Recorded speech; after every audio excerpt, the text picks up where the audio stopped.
Hello বন্ধুরা, আমরা চলে যাচ্ছি আজকে সলপের গোল খাওয়ার জন্য। আমার সঙ্গে আছে নদী। নদী হঠাৎ করে বলল যে সলপের গোল খাইব, তাই রেডি সেডি হয়ে অলরেডি বের হয়ে পড়লাম। আর নদী তো ক্যামেরার সামনে আসে না, সেই জন্য আমি একা একাই যেহেতু ভিডিও করতেছি। আর গ্রামে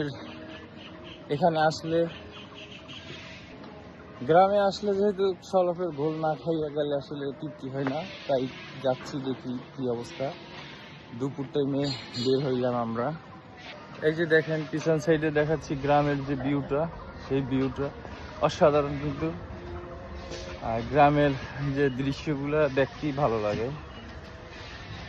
দেখেন এই দিকটা। আর যেহেতু বিপুল খানের এলাকায়, বিপুল খান নাই, সে এখন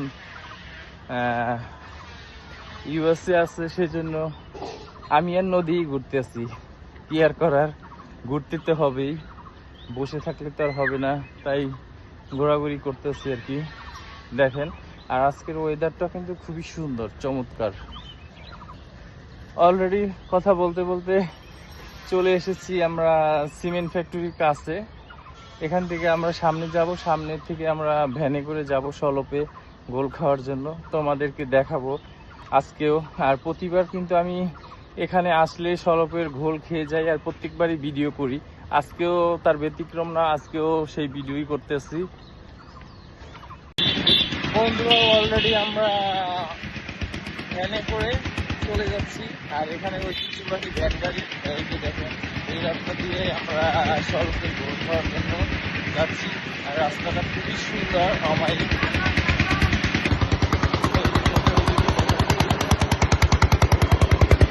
প্রচুর রাস্তায় বের হলে শব্দের কারণে কিছুই বোঝা যায় না আসলে।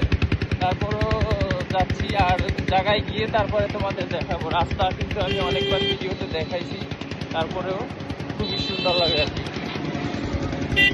অলরেডি আমরা কথা বলতে বলতে চলে এলাম ঘোল খাওয়ার ঘরে। এই যে দেখেন, এখানে ঘোল আর মাঠা মিঠাই পাওয়া যাচ্ছে। তারা সবাই বোতলজাত করে রেখে দেয়, আবার কেউ যদি পাতিল থেকে নিতে চায় সেটাও সাথে সাথে ভরে দেয়। খুবই সুন্দর আর একদম ঘন আকারে। এখানকার ঘোল আর মাঠাটা সবাই আসলে খায়।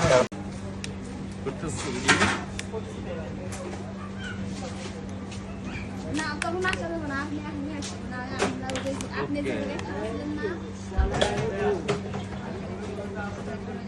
আমি আগে খাই দেখো, তোমার তো ডাইলে দিই। তাহলে আমরা খেতে করছি না, আপনি কাজের মুশে খেতে পারেন। ওকে, এখন খেয়ে ট্রাই করে দেখি কি অবস্থা। আচ্ছা, তাহলে আমরা সুস্বাদু আছে। Thank you. তুমি এখন খাও।